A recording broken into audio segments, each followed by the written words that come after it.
o ataque israelense a South Pass. Essa é uma refinaria chamada Refinaria de Assaluieh, e eles atingiram várias fases, a terceira, quarta, quinta e sexta. Relatórios dizem que o ataque foi coordenado previamente com os Estados Unidos. Para onde estamos indo com esse conflito, com a guerra que está se expandindo além disso? Por que não se trata apenas de refinarias de petróleo? Estamos vendo usinas de dessalinização e outras infraestruturas críticas. Coisas essenciais para a sobrevivência humana, não apenas cotidiano. Como você vê a escalada dessa guerra?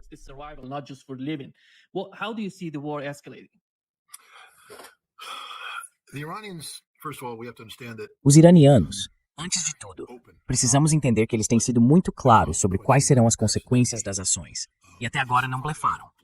Isso é uma sentença de morte para o petróleo da Arábia Saudita, para o petróleo dos Emirados Árabes Unidos, do Kuwait, do Bahrein, qualquer nação que tenha desempenhado um papel nisso. Pode-se dizer que foi um ataque israelense, mas foi, como você disse, coordenado com os Estados Unidos.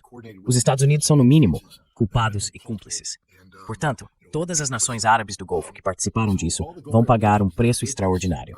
Agora, talvez os iranianos façam de uma delas um exemplo, e depois digam ao resto: vocês precisam fazer isso parar ou então vamos eliminar tudo. No próximo ataque, eliminamos tudo. Mas este aqui, a Arábia Saudita, desculpe, vocês mentiram para nós. Vocês permitiram que aviões americanos entrassem aqui. Eles precisam eliminar a produção de energia saudita. Se não o fizerem, então a energia deles será eliminada. E esse é o objetivo de Israel.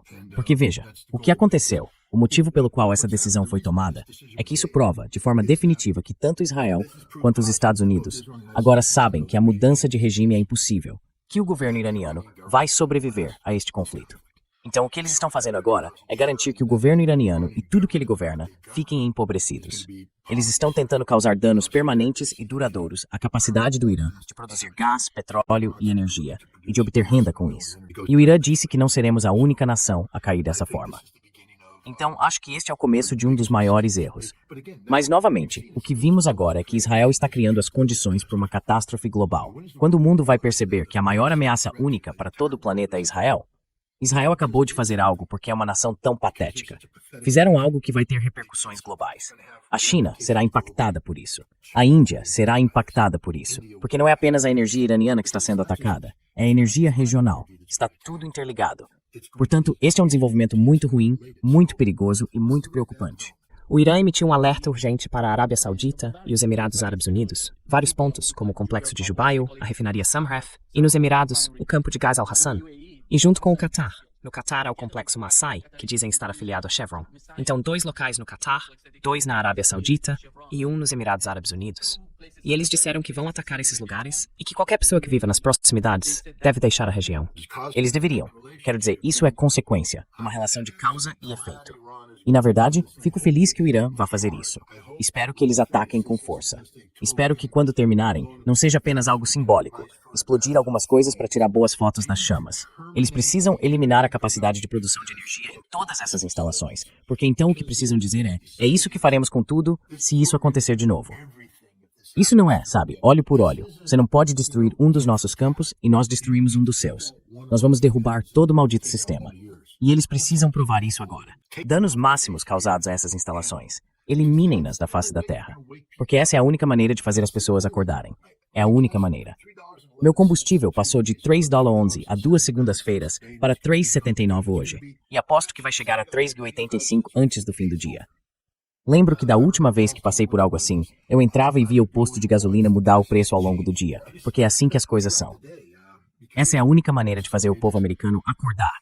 Os europeus, as pessoas ao redor do mundo, atingindo o bolso deles, porque eles não se importam com os iranianos. Ninguém se importa com o fato de que, para matar Ali Larzani, seu filho, eles destruíram um quarteirão inteiro. Isso é um crime de guerra, a definição literal de um crime de guerra. Foi o que os nazistas fizeram. E ainda assim eles fizeram isso, e estamos nos gabando, dizendo sim, foi uma coisa boa. Ninguém se importa. Então você não vai impressionar ninguém. Poxa, nós bombardeamos uma escola, atacamos a mesma escola 2 vezes, matamos 175 meninas. Ninguém se importa. É assim que somos nojentos como seres humanos. Só nos importamos conosco. Ok, Irã, agora é hora de apertar os botões para nos fazer importar conosco. Tragam a dor para casa. Claramente vocês não tocaram nossos corações, porque temos corações de pedra. Sabe, nenhuma lágrima foi derramada por aquelas garotas. Nenhuma lágrima foi derramada pelas 100 pessoas que morreram. Então você pode dizer que matou Ali Larzani, sem reconhecer que matá-lo não muda absolutamente nada. A instituição ainda existe. Há pessoas para substituí-lo e ele simplesmente se torna um mártir, motivando aqueles que o substituem. Ataquem os campos de petróleo. Está na hora de o Irã pisar fundo e destruir esses malditos campos de petróleo. Outra coisa que eu faria, se fosse o Irã, seria dizer às nações que estão enviando petroleiros pelo Estreito de Hormuz: chega de petroleiros. Um bloqueio completo do Estreito de Hormuz. Vamos causar dor, e é hora de causar dor.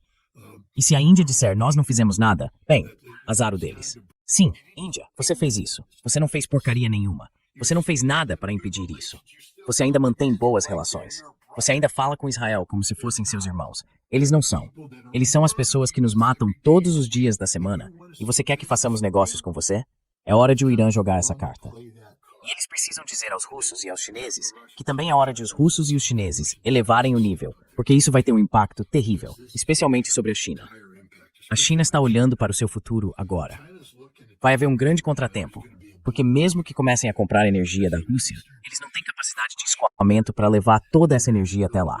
E o Irã tem que dizer: desculpe, irmão, eu sei que estamos meio que te prejudicando, mas ei, Pete Hegseth diz que há 1000 lugares no Irã que explodem por dia. O que você está fazendo para impedir isso? Nada. Então você precisa fazer mais. Caso contrário, se nós cairmos, você cai junto. Mas eles precisam causar dor. Outra coisa sobre fechar o Estreito de Hormuz é que isso acaba de uma vez por todas com a ideia de que os Estados Unidos são os responsáveis. Agora, com o tráfego limitado, os Estados Unidos afirmam que é por causa deles. Fomos nós que fizemos isso. Fomos nós que fizemos os iranianos dizerem: talvez devêssemos deixar um pouco de tráfego passar, porque a América está bem ali nos ameaçando. Não, o que o Irã fez foi provar que está no controle. Só o Irã decide o que passa pelo Estreito de Hormuz. E neste momento, os iranianos precisam decidir que nada passará pelo Estreito de Hormuz.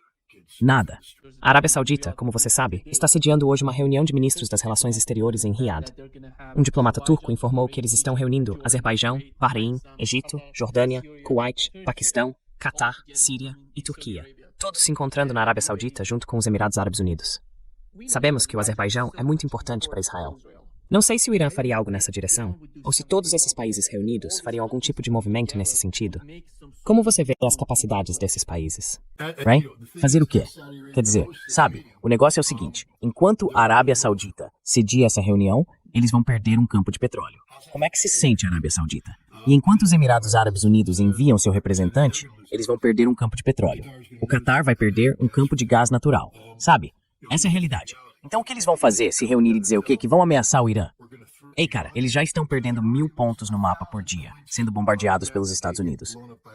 Você vai trazer seu exército pateticamente pequeno e fazer disso 1020? Acha que os 20 alvos adicionais que pode atingir por dia vão mudar o que está acontecendo? Quer dizer, essa é a realidade patética dessas nações árabes. Elas venderam suas almas ao diabo.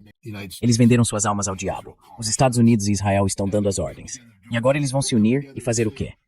Se não se unirem e disserem a única coisa que precisa ser dita: América, saia da nossa vizinhança. Vá embora. Acabou. Terminamos com vocês. Vocês mentiram pra nós. Nos traíram. Nos armaram uma cilada. Tudo isso é por causa de vocês e de Israel. Parem. Ou vejam todos aqui. Contem os corpos. Contem os aviões. Vamos entrar e apagar vocês do planeta. Está na hora de as nações se levantarem e simplesmente dizerem a Israel, lembrá-los de como são pequenos, de como são patéticos e de como são insignificantes. Sabe, Israel agora está despejando tudo no Irã. Estão explodindo alguns lugares no solo, mas não estão mudando nada. Os mísseis continuam chegando e atingindo Israel diariamente. O Hezbollah está massacrando as tropas israelenses no sul do Líbano. Quero dizer, vá em frente, Israel. Mobilize 450 mil. Todos eles também vão morrer. O Hezbollah é melhor nesse negócio do que vocês. Vocês estão no território deles, e eles vão massacrá-los. E vocês não querem lutar. Essa é a outra questão. Os israelenses não acreditam mais nessa missão. Eles só acreditam nela quando não há dor envolvida. E agora não é mais indolor. Há muita dor associada a isso. Então eles precisam colocar pressão nos lugares certos. Precisam pressionar os Estados Unidos e Israel. Se tentarem pressionar o Irã, o que o Irã se importa? Quero dizer, o que você vai fazer? Matar o próximo Larijani? Matar o presidente? Tenho certeza de que o presidente se importa. Não acho que ele queira morrer. Mas o Irã não poderia se importar menos. Eles têm instituições. É disso que se trata. Você está lutando contra uma nação, não contra indivíduos. E ao contrário da maioria dessas pessoas que se reúnem, são famílias, são monarquias, não são nações. A maioria das pessoas reunidas ali são chefes de famílias que governam países, mas não fazem parte da nação. A nação não votou neles. São indivíduos corruptos que roubaram seu próprio povo até deixá-lo na miséria para se enriquecerem. Então, quando eles se reúnem para falar, não estão falando em nome do povo.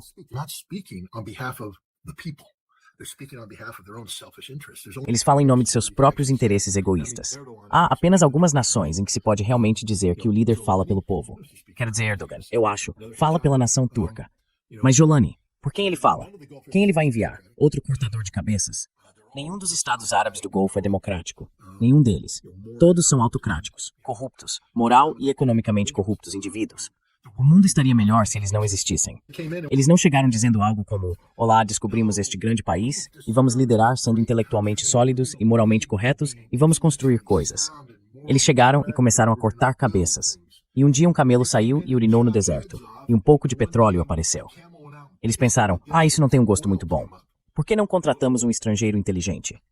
E então vieram os britânicos e os americanos, que disseram: isso é petróleo. O que precisamos fazer? Absolutamente nada. Você só fica aí, no seu camelo, na sua tenda, fumando seu cachimbo, e nós tiramos o petróleo do chão, jogamos um pouco de dinheiro para você e levamos o resto. E foi assim que isso se desenvolveu. Esses caras não fizeram nada. Nada além de cortar algumas cabeças. Outras pessoas desenvolveram a indústria. Agora eles herdaram isso e têm uma estrutura montada que lhes garante todo o dinheiro. Pergunte aos Emirados Árabes Unidos, porém, qual é a porcentagem de emiradenses nas forças armadas deles? 85% do exército dos Emirados é composto por mercenários, principalmente paquistaneses. Eles não sabem lutar. Quando constroem um prédio, os homens emiradenses estão lá, arregaçando as mangas, pegando sol, fazendo a obra. De jeito nenhum. Eles estão no escritório com ar-condicionado, gordos, fumando e gastando dinheiro do petróleo. Outras pessoas vêm e fazem o trabalho por eles. Essas não são boas pessoas. Esses não são bons países. Eles não defendem nada que vale a pena. Escondem-se atrás de uma fachada de intelectualismo. Construímos o novo Louvre no Oriente Médio. Você sabe, os Emirados Árabes Unidos construíram aquela imitação do Louvre. O que vai acontecer quando todos os seus campos de petróleo forem destruídos, você ficar sem dinheiro e ninguém mais quiser ir para o seu pedaço estúpido de deserto? Você não terá água, porque as usinas de dessalinização terão sido destruídas e aquele prédio ficará vazio. Ninguém vai visitar. Aquele do qual Tom Cruise pulou ou subiu ficará vazio para sempre. Sabe, fazendo aquelas ilhas em forma de palmeira só para poder vê-las do céu, olhando para baixo. Isso vai se deteriorar porque ninguém vai cuidar disso. E isso vai acontecer com todos esses pequenos países falsos do deserto, porque quando eles perdem sua energia, perdem tudo. Eles não têm nada. Nada. Dubai tinha uma indústria bancária. Isso acabou. Você acha que os expatriados vão continuar em Dubai agora que tudo foi exposto do jeito que foi? Não. Eles precisam de estabilidade, estabilidade de longo prazo. E essas nações árabes do Golfo não podem mais garantir isso. Então, acabou para eles. O que você está vendo agora em Riad é uma reunião em pânico. Uma reunião em pânico. Você mencionou dessalinização. Você acha que estamos caminhando para ataques a usinas de dessalinização? Porque isso poderia ser uma grande catástrofe para toda a região. O Irã não depende da dessalinização, se a escalada seguir nessa direção. Mas sabemos que os Estados Árabes, junto com Israel depende da dessalinização para mais de 75% de sua água. Esse é um dos últimos passos, porque agora você está falando sobre o apagamento de uma nação. Sem água, você não tem nada. E não existe um plano B para a água. Não existe um plano B para a água. Então, esse é o próximo passo. E eu acredito que, no fim das contas, se essas nações não pararem de fazer o que estão fazendo com o Irã vai apagá-las como nações civilizadas ao destruir suas usinas de dessalinização. Se eu fosse iraniano, eu realmente destruiria as usinas de dessalinização israelenses agora, neste exato momento. Acabe com Israel agora. Simplesmente acabe. Destrua. Acabe. Israel pode ter um plano B. Eles talvez consigam importar água, porque ninguém vai deixar os judeus morrerem. Então vão enviar água e tudo mais. Tudo bem, mas essa será a vida deles a partir de agora. Fontes estrangeiras de água, caminhões-tanque, chegando pro povo israelense, sabe, fazendo fila para conseguir, como os gazenses, bombear água para suas panelas e levar para casa e tudo mais. Ótimo. Que esse seja o futuro de Israel. Chega de água encanada, explodam as usinas de dessalinização e acabem com isso. E o Hezbollah vá em frente e tome as fazendas de Sheba e feche a nascente do Rio Jordão. Cortem. Acabem. Façam o Mar Morto realmente morto. Acabem com Israel. Sabe, Israel precisa deixar de existir. É literalmente o câncer do planeta. E o Irã poderia fazer isso explodindo as usinas de dessalinização. Acho que eles talvez queiram dar outra chance aos Estados Árabes do Golfo, mas em algum momento, pelo menos escolham um. Eu escolheria os Emirados Árabes Unidos, porque simplesmente os odeio. Apaguem-nos. Explodam todas as usinas de dessalinização deles e façam o país desaparecer. Todos os expatriados irão embora. Todos os estrangeiros irão embora. E então, aqueles beduínos dos Emirados vão ter que sentar lá e fazer o quê? Fazer o quê? Beber petróleo. Boa sorte. Sabe, eles merecem. E espero que o que estejam dizendo em Riad seja: estamos ferrados, estamos caminhando para o apocalipse. E de novo, quando falam em apocalipse, não se importam com o povo, só se importam consigo mesmos, com a família, com a monarquia. Eu realmente gostei de ler sobre o que aconteceu com os hashemitas no Iraque. Vou deixar que as pessoas procurem no Google para entender o que quero dizer. Mas não é isso que eu realmente quero dizer. Porque ninguém quer ver famílias sendo esquartejadas e arrastadas pelas ruas. Mas sabe, quando você pega essas famílias que não têm legitimidade alguma e as coloca no poder, e elas são tão corruptas assim, talvez precisem da solução hashemita, versão Bagdá, que poderia se tornar a solução hashemita, versão Amã. Isso seria bom. Poderia ser a solução no Bahrein. Você realmente quer que o califa continue lá? Esse gordo insignificante? Quero dizer, ele é tão corrupto, tão desprezível. A família tem sido desprezível. Eles eram uma piada quando estávamos lá, como inspetores de armas. Eu poderia te contar histórias que fariam seu cabelo arrepiar. Vá conversar com os comissários da Gulf Air. Todos os comissários da Gulf Air que passaram um tempo na praia do Sheikh e foram recrutados para fazer as coisinhas dele. Vocês sabem do que estou falando, comissários da Gulf Air, porque vocês estavam lá. Por que não começam a contar às pessoas o que realmente aconteceu? Quão desprezíveis essas pessoas são. Desprezíveis. E ainda assim governam, e nós os tratamos como se fossem, sabe, alguém importante. Eles não são ninguém. São estúpidos, ignorantes, corruptos e moralmente deficientes. E mesmo assim ficam lá, vivendo, ganhando todo esse dinheiro, e todo mundo se aproxima deles, tratando-os como se fossem deuses só porque ganham dinheiro. Pois bem, eles não vão ganhar mais dinheiro se o Irã acabar com a energia deles. E então o mundo verá quem eles realmente são. Perdedores patéticos. Estou de saco cheio, porque a culpa é deles. As pessoas dizem: Scott, o que você tem contra as nações árabes do Golfo? Tudo. Eu tenho tudo contra vocês porque a culpa é de vocês. Vocês causaram isso. Vocês permitiram que os Estados Unidos entrassem e criassem uma divisão entre sunitas e xiitas. Isso não é culpa do Irã. É culpa de vocês. Todos vocês aceitaram isso e jogaram o jogo de deixar o exército americano entrar. E então enriqueceram a indústria de defesa americana. Suborno descarado. Lembram do primeiro mandato de Donald Trump, quando ele foi lá e fez aquela dança ridícula da espada com os sauditas? Suborno descarado. Ele disse: vamos comprar mais armas americanas, como se isso fosse o que torna uma relação boa. Então, Arábia Saudita, como essas armas estão funcionando agora? Quão seguros vocês se sentem com todas as armas que compraram? E os Emirados Árabes Unidos, como está funcionando esse sistema de defesa antimísseis? Quero dizer, vocês podem colocar isso em todos os seus números falsos. Disparamos 400 mísseis e derrubamos 297 deles, é mesmo? Quantos interceptores vocês usaram para derrubar esses mísseis? E quantos ainda restam? O que vai acontecer amanhã, quando vocês não puderem defender sua nação, porque os Estados Unidos se recusam a lhes dar mais interceptores, já que enviamos todos os que tiramos da Coreia do Sul para Israel?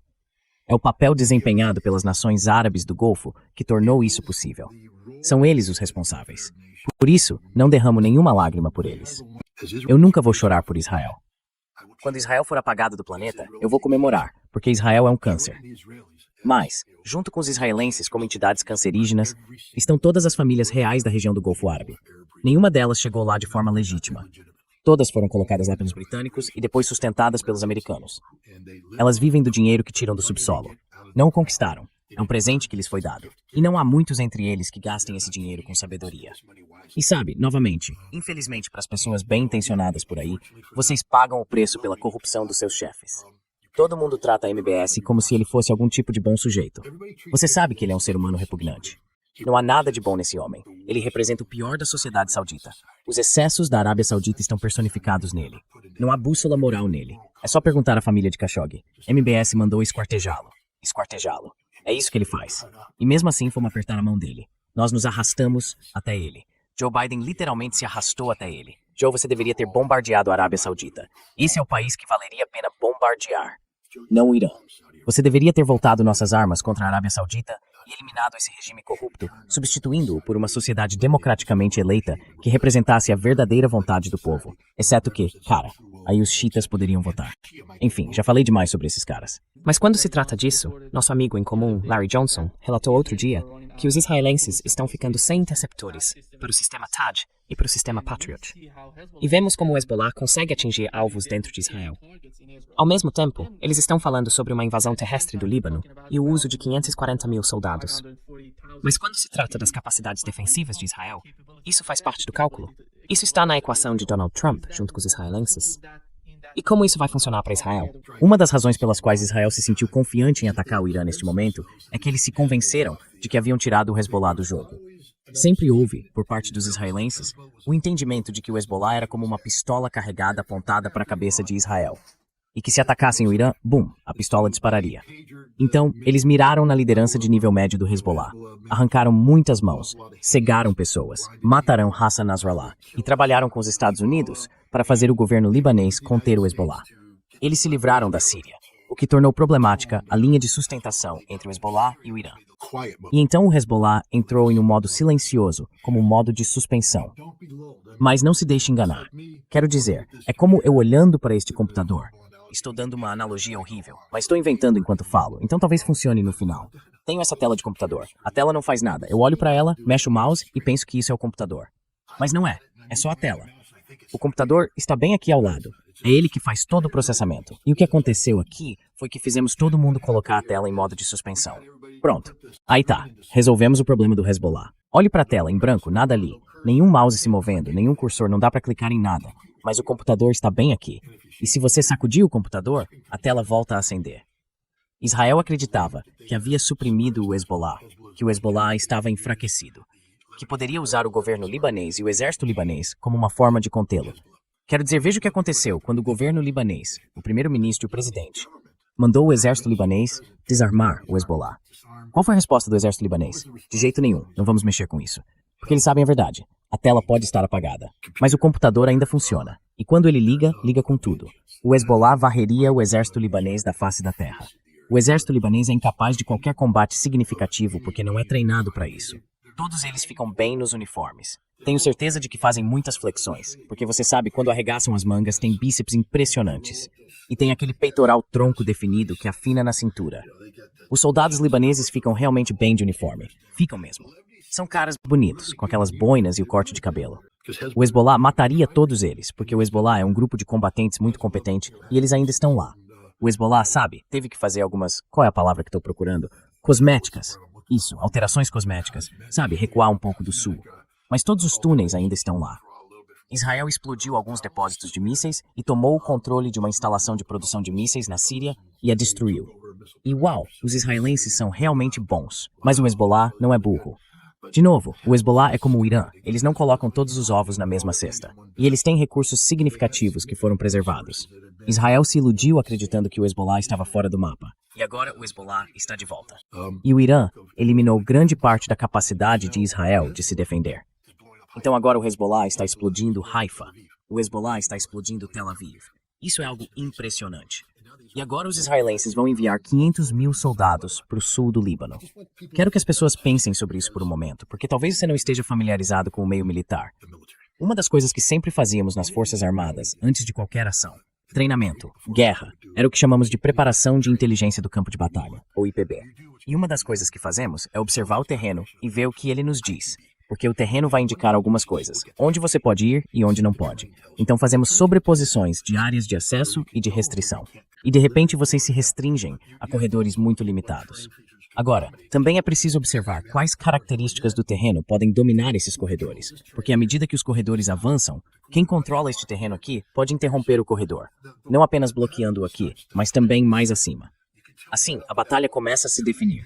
Dá para perceber de imediato qual é o terreno-chave, quais são as principais linhas de comunicação, e a partir daí, já é possível moldar a batalha. O que vamos precisar, o que o inimigo vai ter que fazer, e todo esse tipo de coisa. Se você tentar enfiar 500 mil soldados israelenses no campo de batalha, que é o sul do Líbano, vai acabar com tanques engarrafados. Ou vai ter soldados em uma encosta servindo apenas de alvos adicionais. Uma encosta provavelmente deveria ser tomada apenas por um pelotão espalhado enquanto faz a varredura. Assim, se o Hezbollah abrir fogo, eles podem atingir uma equipe de fogo, mas o restante dos soldados pode suprimir, chamar a artilharia, reforçar com outro pelotão e avançar. Mas se você chegar e colocar uma companhia em linha, vai perder a companhia imediatamente. Tudo o que está fazendo é criar mais alvos, mais tanques, maior concentração de tropas. Para onde esses 500 mil soldados vão quando ficarem presos em um engarrafamento? Porque é isso que vai acontecer. Eles vão começar a se arrastar até alguma vila sem nome no topo de uma colina no sul do Líbano e o Hezbollah vai aparecer, pam, e atacá-los. E agora eles estão em um tiroteio. Há israelenses feridos, é preciso tirá-los de lá. Mas não dá para tirá-los porque há um engarrafamento. O engarrafamento vai ser atingido. Foguetes, tanques em chamas, tudo. Eles estão presos. Todas essas tropas vão ficar concentradas em certas áreas e o Hezbollah tem foguetes. Eles vão atingir essas áreas e matar esses caras. Por favor, Israel, não mobilize 500 mil, mobilize 1 milhão. Coloque todos os homens em uniforme e envie-os para o Líbano para que todos morram. Porque é isso que vai acontecer. O Hezbollah vai acabar com eles. O Hezbollah está em uma luta existencial neste momento. Sabe, o Hezbollah nunca realmente entrou em um modo de luta até o fim, porque também estava ligado ao governo libanês. O governo libanês provou ser nada mais do que uma fachada do Mossad. O presidente e o primeiro-ministro trabalham para o Mossad. Vou repetir, o presidente do Líbano e o primeiro-ministro trabalham para o Mossad. Agora, pode ser de forma direta ou indireta. Talvez Tom Barak, o embaixador americano na Turquia, que agora é o enviado especial libanês, seja uma fachada para eles. Mas o ponto é que eles não trabalham para o povo libanês. Porque se trabalhassem, já teriam declarado guerra a Israel por todos os bombardeios que ocorreram em Beirute e em outros lugares. Não, eles trabalham para o Mossad. E agora o Hezbollah sabe o que precisa ser feito. Eles têm que derrotar Israel e têm que derrotar o governo do Mossad em Beirute. E eles vão conseguir, porque esta é uma luta de vida ou morte para pessoas que, como já falamos, abraçam o martírio, não de forma suicida, mas sem medo. Sabe, todos aqueles garotinhos israelenses se preparando para entrar no Líbano, eles estão com medo. São garotinhos assustados. Veja, são filhos da mamãe. São a nova geração de israelenses. Cresceram com a mamãe e são tão bonzinhos. Eles entendem de TI. São muito bons. Eles querem criar. Veja, o grande objetivo deles na vida não é trabalhar em um kibutz sob o sol, suando e ganhando músculos. Eles querem sentar em um escritório com ar-condicionado e abrir uma startup de TI. É só isso que eles querem fazer. Quero abrir uma startup de TI, uma startup, porque isso significa que você não faz nada e ganha todo o dinheiro. É isso que os israelenses são hoje. Não trabalham, são preguiçosos. Então, todos esses filhinhos da mamãe agora vão se mover em direção ao Líbano. Mas quando tirarem os capacetes, vai estar lá a pequena Mishva, ou seja, lá qual for o nome da namorada deles, e eles vão olhar e dizer, mamãe, minha namorada. Eles estão pensando da maneira errada. O Hezbollah, por sua vez, está lá embaixo, sabe? Fazendo cocô em um saco, enterrando, fazendo xixi num copo, enterrando, porque estão prontos. Eles não estão se movendo. E aí eles vêm e o Hezbollah vai se aproximar e matá-los. O Hezbollah vai ficar lá e dizer, não sabe, Fátima. Esquece a Fátima. O Hezbollah está no negócio de matar israelenses, e o negócio está bom agora. E os israelenses vão entrar, esses filhinhos da mamãe, e vão enfrentar homens de verdade que estão em modo de matar porque não têm escolha. Israel e os Estados Unidos tornaram isso existencial. Se derrotarem o Irã, é o fim do Hezbollah. Então o Hezbollah está lutando literalmente por sua existência. E os israelenses não sabem pelo que estão lutando. Eles só sabem que quando entram no Líbano, são destroçados e começam a hesitar. E quando você hesita em combate, está morto. Mobilize todos os israelenses no Líbano, e então não teremos mais que nos preocupar com Israel. O Hezbollah está fazendo o trabalho de Deus agora, porque está removendo o câncer. Sabe, o Hezbollah não foi derrotado. Todo mundo diz, eles foram derrotados. Eles apenas ficaram dormentes. A tela deles entrou, sabe, em modo silencioso. Ficou preta. Mas o computador ainda tá lá, com o disco rígido e a CPU e todas essas coisas. E agora eles o sacudiram, a tela voltou a funcionar e o computador está operando como um campeão. E os israelenses estão sendo simplesmente massacrados. Eles não são muito bons. Tem alguns caras das forças especiais que são bons, mas os israelenses são realmente bons em pilotar aviões, lançar bombas e explodir coisas. Mas, como o Irã mostrou, é preciso explodir coisas que tenham importância. Em Beirute, o que aconteceu é que eles ficaram sem alvos significativos para destruir. Então voltaram à doutrina da RIA, responsabilizar coletivamente a população. É coisa de criminoso de guerra. Claro, é isso que os Estados Unidos estão fazendo. Pete Hegseth é formalmente dessa forma, mas estamos agora no modo de matar civis iranianos. Estamos literalmente mudando para alvos civis, porque nosso objetivo agora é punir o povo iraniano por não se levantar e derrubar o regime. Isso é atividade criminosa de guerra. Então, os Estados Unidos e Israel se definiram como as piores nações possíveis do mundo hoje. Somos os principais praticantes de crimes de guerra no mundo neste momento. E o Hezbollah está fazendo o trabalho de Deus. Eu sei que, como americano, não devo dizer isso. Mas como o Hezbollah não está formalmente em guerra com os Estados Unidos, me sinto à vontade para dizê-lo. Quero que o Hezbollah derrote Israel. Quero que eles derrotem Israel da forma mais completa possível, para que Israel seja letalmente danificado. E quero que o Irã os ajude. Quero que Israel desapareça. Israel nos colocou nesta guerra. O povo americano não entende isso. Esta não é uma guerra americana. Donald Trump nos vendeu por Israel. Pete Hegseth nos vendeu por Israel. Marco Rubio nos vendeu por Israel. Todo mundo na Casa Branca, todo mundo associado ao governo Trump, traiu a América em nome de Israel. Ted Cruz fez isso. Mike Huckabee fez isso. Todos eles. E precisamos saber disso. Precisamos saber disso quando pagamos preços mais altos pela gasolina por causa de Israel. Tudo é por causa de Israel. Isso não é antissemitismo. Não estou dizendo que é por causa dos judeus. Estou dizendo que é por causa de Israel, a entidade sionista chamada Israel.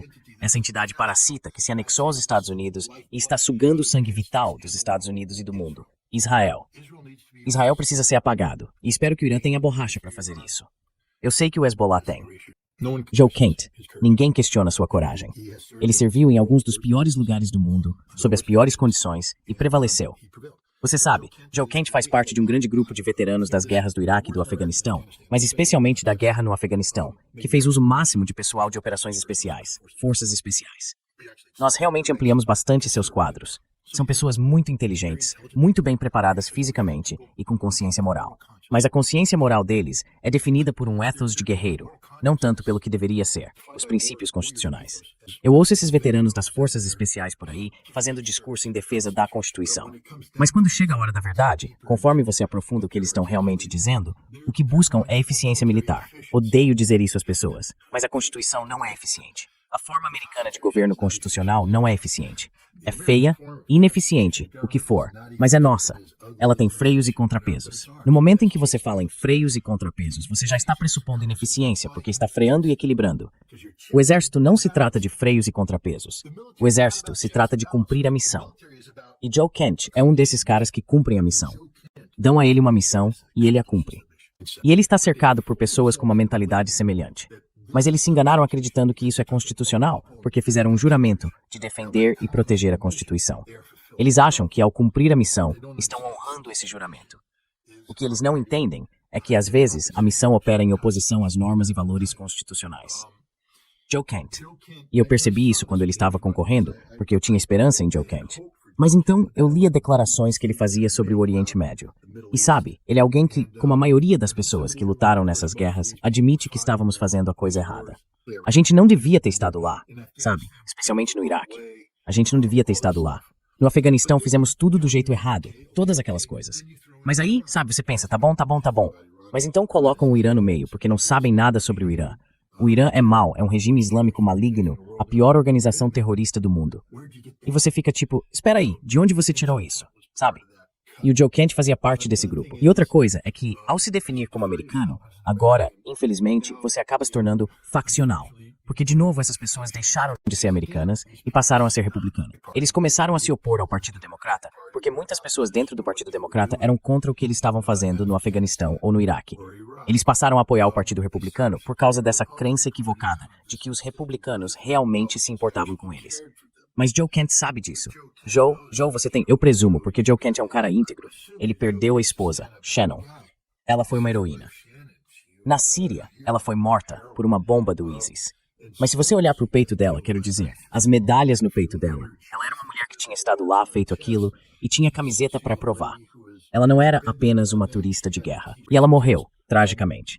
E agora Joe tá criando as crianças. Então ele conhece a realidade da guerra. Mas, sabe, o Joe não entende. O Joe se deixou capturar pelo movimento MAGA.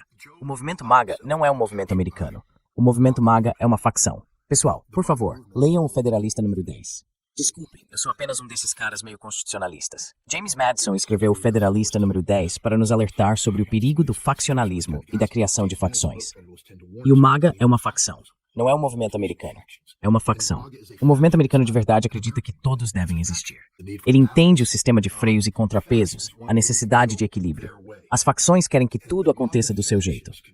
E a facção MAGA é controlada por um grupo de sionistas que sequestraram o movimento MAGA para colocar Israel em primeiro lugar, literalmente. Joe Kent concordou com isso, assim como outros. Eles achavam que estavam servindo a América. América em primeiro lugar. MAGA. Não, vocês estavam servindo a Israel em primeiro lugar, o parasita que havia tomado conta do corpo americano. Ele concorreu a um cargo e agora está lá. E tem mais uma coisa. É fácil, e Joe sabe disso, assim como todos os outros. Eles sabem qual é o fardo da liderança. Joe sabe disso melhor do que ninguém. Ele já esteve em combate. Não existe papo furado em combate. Nenhum. Você tem uma missão a cumprir, e papo furado te mata.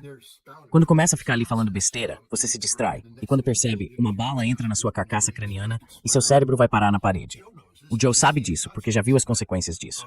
Mas quando você entra na política, é tudo papo furado. Absolutamente tudo.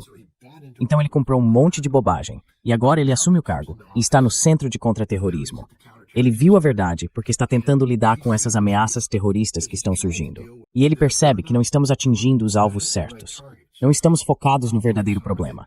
Para vender essa guerra com o Irã, tivemos que rotular uma nação que não é terrorista por natureza, a nação iraniana, o povo iraniano, como terrorista, e gastar muito tempo explicando por que tudo o que eles fazem supostamente está ligado ao terrorismo, enquanto os verdadeiros terroristas estão por aí sem receber a atenção que merecem. Então acabamos sendo arrastados para uma guerra na qual Israel nos envolveu. Joe é inteligente. Ele sabe exatamente o que aconteceu.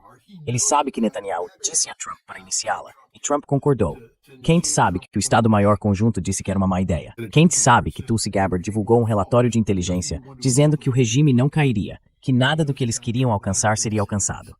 E ele sabe que Donald Trump foi em frente e fez mesmo assim. Sabe, acho que ele finalmente chegou ao ponto em que disse, não posso mais fazer isso. Não posso viver essa mentira. Porque Joe Kent, com todos os seus defeitos, e quando digo defeitos, quero dizer sido sugado pelo movimento MAGA, bem, todos nós fomos. Você está falando com um cara que achava que Donald Trump seria um pacificador, certo? Todos nós fomos enganados de uma forma ou de outra. Mas como qualquer pessoa honesta, quando você acorda de manhã e percebe que foi enganado, ele não se iludiu. Ele reconheceu. Escreveu uma carta, e foi isso. Ele renunciou. Isso poderia ser, e deveria ser, o começo de uma cascata de renúncias. Renúncias de consciência moral. Não sei se será, porque, mais uma vez, perdi muita fé nos seres humanos, especialmente nos americanos, ao longo do tempo.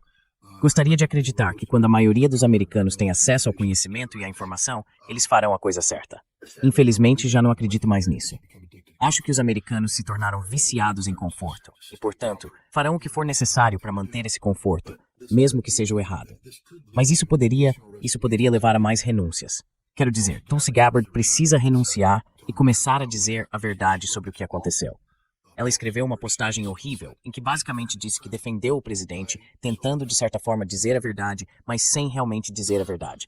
Sabe, o presidente foi informado sobre tudo isso, aquilo e mais alguma coisa, e o presidente tomou uma decisão. Sim, mas Tulsi, sobre o que exatamente ele foi informado? A decisão dele correspondeu à conclusão, porque o seu trabalho como oficial de inteligência é apresentar cursos de ação recomendados. Ouça, eu sou oficial de inteligência há muito tempo. Eu sei o que você deve fazer. Então, o presidente seguiu um dos seus cursos de ação?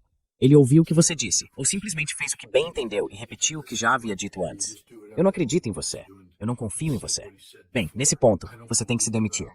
Se o presidente não confia em você, então você não está cumprindo seu papel e deve renunciar pelo bem do povo. Encontre alguém lá dentro em quem o presidente confie. E então você tem o dever e a obrigação de ir ao Congresso e explicar isso. Você não precisa se dirigir ao povo americano, porque muito do que você explicaria é, como se sabe, classificado. Mas o Congresso tem sessões fechadas. E como o presidente, há muito tempo, se autodeclarou um homem que não acredita na Constituição, não acredita no cargo de presidente, acredita em um culto à personalidade, acredita em uma ditadura, chamou a si mesmo de ditador, você não está vinculado a nenhuma confidencialidade de conversa com ele, porque ele não é um presidente. Ele é um ditador. Você precisa ir ao Congresso e falar sobre o ditador chamado Trump e como ele está ignorando todas as evidências e nos levou a esta guerra em nome de Israel. Agora, metade do Congresso vai tentar te reprimir porque trabalha para Israel. Mas a outra metade talvez comece, sabe, a fazer perguntas de acompanhamento. E isso pode levar a que este presidente acabe sendo responsabilizado. Seja nas eleições, nas urnas, no dia da votação, ou talvez com a responsabilização máxima quando seu gabinete finalmente perceba que esse homem é péssimo para os Estados Unidos, prejudica o país e também a eles, e invoque a 15ª emenda para removê-lo. Mas veja, Donald Trump é, depois de Israel, a maior ameaça aos Estados Unidos. Lembre-se, porque ele deixou de acreditar na América, ele só acredita em Donald Trump. Scott, antes de encerrar o fórum. Tivemos uma entrevista com o ministro das Relações Exteriores do Irã. Ele disse que o Irã está desenvolvendo um novo mecanismo para o Estreito de Hormuz. Há também um artigo no Financial Times argumentando que as ações do Irã no Estreito de Hormuz mostram a realidade da guerra econômica multipolar. Durante décadas, os Estados Unidos dominaram as sanções e usaram a pressão financeira como uma arma estratégica. Agora, outras potências, incluindo o Irã e a China, podem usar ferramentas semelhantes para responder à escalada. Como você vê toda a situação no Estreito de Hormuz? Donald Trump está implorando aos europeus que o ajudem. Eu não sei de que forma eles podem ajudar Donald Trump no Estreito de Hormuz, mas parece que isso vai se tornar um dos pontos ou resultados mais estratégicos, sabe? Essa rota comercial é tão importante, não apenas para o Irã, mas para todos esses estados árabes, junto com o Japão, a Coreia do Sul, a China. Todo mundo depende dela. Isso realmente mostra o quão importante ela é. Como você vê a maneira como o Irã está falando sobre isso? E como resultado dessa guerra, algo está se transformando no Oriente Médio?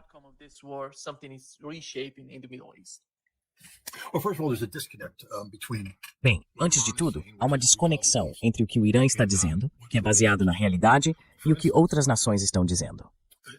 Por exemplo, e não apenas dizendo, mas fazendo, acho que há um reconhecimento crescente de que o Irã, neste momento, controla o Estreito de Hormuz. Você não passa pelo Estreito de Hormuz agora sem o Irã dizer sim. Agora, os Estados Unidos estão conduzindo uma campanha militar projetada para degradar a capacidade do Irã de interditar o Estreito. Novamente, trata-se de preparação de inteligência para o campo de batalha. Eu olho para um mapa, olho para o Estreito. E outra coisa interessante é que da forma como o Estreito funciona, há tráfego entrando. E você tem o tráfego saindo, e há duas faixas. O tráfego de saída passa por um canal que corre entre duas ilhas iranianas, ilha de Qeshm e Larak, acho que é. E é muito estreito. Sim, você nunca vai forçar a passagem se o Irã não quiser. O Irã nem sequer começou o processo de minar o estreito. Outra coisa que o Irã não fez foi afundar um navio no meio desse canal, porque isso seria o fim. Quero dizer, tudo que o Irã precisa fazer é colocar alguns petroleiros lá. Estamos tentando conduzir uma campanha planejada para atingir as forças de mísseis do Irã. A Brigada de Mísseis Aref, acho que é assim que se pronuncia. Aref era aquela com o complexo que costumava pertencer a eles, o mesmo bombardeado pelos Estados Unidos que matou as meninas. RCF, algo assim. Está organizado em 4 batalhões. O primeiro batalhão tem mísseis antinavio de curto alcance, com alcance de cerca de 15 a 20 quilômetros. Você entendeu o que eu disse? 15 a 20 quilômetros. Isso significa que eles podem ficar um pouco mais recuados e ainda assim alcançar seus alvos. Não precisam estar bem na linha costeira. Então, a segunda brigada cuida dos mísseis de médio alcance. Isso significa que eles podem atacar mais profundamente no Golfo ou manter-se à distância. O que você fez agora é, ao observar o terreno do Estreito de Hormuz, definir não apenas como eles podem alcançar o estreito, mas até que ponto podem se deslocar para trás e ainda ter a capacidade de impactá-lo por meio de fogo direto ou indireto. E então há o longo alcance. Assim, você tem 3 batalhões que fornecem uma capacidade de bloqueio em camadas. Os Estados Unidos, neste momento, estão focados em bombardear as cristas e montanhas ao longo da costa, como se explodir essas coisas fosse resolver algo. Isso mostra mais uma vez uma falta fundamental de compreensão. Os iranianos vêm se preparando para essa guerra há muito tempo. Eles sabem como operamos. A propósito, o 4º Batalhão cuida de todas as coisas não convencionais. Coloca as minas, comanda os barcos rápidos, tudo isso. Então é uma abordagem de espectro amplo para fechar o estreito. Nunca vamos conseguir interceptar isso. A única maneira de abrir completamente o estreito é controlar fisicamente o território que acabei de descrever. Isso não significa apenas desembarcar na costa. É preciso avançar em profundidade, algumas centenas de quilômetros. Temos os 900 mil soldados que isso exigiria? Não. Então nunca vamos fechar o estreito. E mesmo com o tráfego marítimo passando, imagine que você é uma companhia de seguros ou um armador. Que seguradora vai querer cobrir isso?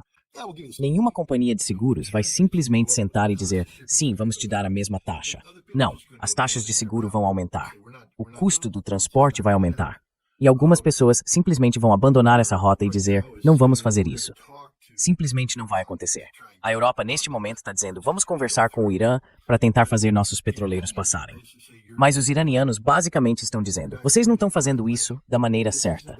Não se trata de negociar conosco para fazer seu petróleo passar. Trata-se de negociar com os Estados Unidos para que parem de fazer o que estão fazendo, para que parem a guerra.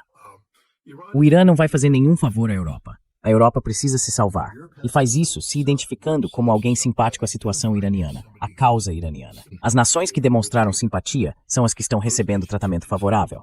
As que ainda fazem jogo de cena com os Estados Unidos, apenas dizendo, não vamos enviar forças navais. Bem, o Irã não poderia se importar menos com as marinhas da Europa. A única coisa mais patética do que um pelotão de infantaria israelense é a marinha da Europa. Enviar um pelotão de infantaria israelense para o sul do Líbano significa que todos vão morrer. A marinha da Europa entra, tenta abrir o estreito, todos vão morrer. Quero dizer, é estúpido até ter essa discussão. Veja, Trump está jogando uma carta política aqui, mas o fato é que não se trata disso. O Irã não vai recompensar a Europa por isso. O que o Irã quer é que a Europa diga aos Estados Unidos para parar com esta guerra. Pare com isso. Mas agora você tem a Finlândia dizendo, vamos trocar apoio aos Estados Unidos no Oriente Médio por apoio americano à Ucrânia. Você percebe como os europeus estão pensando? Então, o Irã não vai entrar nesse jogo. Acho que o que estamos vendo aqui é uma redefinição permanente dos parâmetros de segurança energética. Quaisquer cálculos ou algoritmos usados antes desta guerra vão mudar de forma permanente. Haverá novos algoritmos. O preço do petróleo vai ser mais alto de qualquer maneira. Porque veja, por exemplo, se você é o Kuwait, digamos que a produção de petróleo do Kuwait sobreviva a este conflito. Falando estrategicamente, sabe, todas essas nações vão sofrer um impacto. Elas podem não sobreviver a isso. Digamos que sobrevivam. Digamos que a família real do Kuwait sobreviva. Agora eles vão simplesmente sentar e dizer, bem, vamos insistir na burrice e fazer de novo o que fizemos para que isso possa acontecer novamente, já que agora o Irã pode fechar o estreito quando quiser. Ou vão começar a negociar com os sauditas para construir um novo oleoduto que conecte o petróleo do Kuwait ao Mar Vermelho. Mas o que eles precisam entender é que o oleoduto começa em algum lugar, e isso será apenas um alvo para os iranianos. Isso muda tudo. Agora que o mundo enlouqueceu, agora que os israelenses enlouqueceram, os americanos enlouqueceram, atacando a energia iraniana, isso significa que de agora em diante esses campos de energia são alvos. Isso muda toda a abordagem. Sabe, é a mesma coisa que está acontecendo na Rússia. Quando os ucranianos começaram a atacar o petróleo russo, instalações estratégicas de fabricação e processamento de petróleo, os russos perceberam que tinham essas enormes instalações sem proteção. Então agora os russos estão no negócio de reforçar essas instalações, colocando fisicamente defesa aérea, todo o conjunto. Existe, sabe, o papel que a indústria russa está desempenhando agora na tecnologia antidrone. Não é mais apenas o Ministério da Defesa. Essas empresas de petróleo agora são responsáveis por proteger seus próprios ativos, então estão desenvolvendo tecnologia antidrone. Bem, essa vai ser a nova realidade. Não dá mais para falar em construir um campo de petróleo no Oriente Médio sem falar em como defendê-lo, o que significa que seus custos aumentam. Então tudo vai custar mais. Tudo vai custar mais. E outra coisa que isso mostra é a vulnerabilidade de todas as rotas marítimas de comunicação. Veja o Estreito de Malaca, na Indonésia. Esse é outro ponto, um ponto crítico. Tudo passa por ali. É o lugar mais fácil do mundo de ser fechado depois do Estreito de Hormuz. Bab el-Mandeb, você sabe, o Iêmen pode fechar aquilo. Canal de Suez. Nós vimos o que acontece se um petroleiro vira na direção errada e fica preso. Tá fechado. Bem, talvez seja a hora de o Irã começar a afundar navios no Canal de Suez e fechá-lo também. Quer jogar jogos estúpidos? Os iranianos são totalmente capazes de jogar esse jogo também, fazendo você pagar pela sua estupidez com o preço máximo. Dor de curto prazo por ganho de longo prazo, isso vai ser dor de longo prazo sem ganho algum. É isso que está acontecendo no mundo hoje.